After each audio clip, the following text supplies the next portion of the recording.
How best to air seal kitchen pantry ceiling.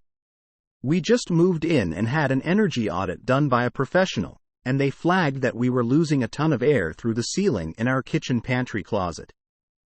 The ceiling itself is a weird hodgepodge of wood scraps, pipes, etc. What is the best way to air seal this to improve efficiency? Question from user Knock at Stack Exchange. Answer: I see two choices for the large gaps.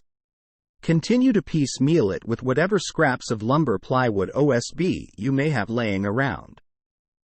Remove the random bits stuck in there and cover it with a single sheet of plywood OSB. This might involve adding some 2x4 or 2x6 blocking to attach the sheet goods to. Again, whatever you've got on hand, or whatever's cheap at the big box store today.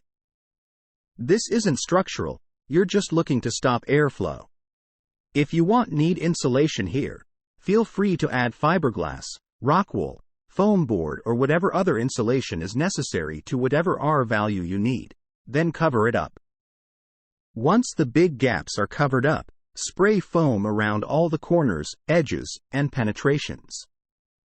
If there are places where you couldn't get a tight fit and the gap is still a bit big for the spray foam, push backer rod in first and spray foam over that. Use Fireblock rated foam if there's space above this, such as additional living space or an attic, or if there are appliances nearby that could cause a fire, such as HVAC equipment or a dryer. Answer from user Freeman at Stack Exchange.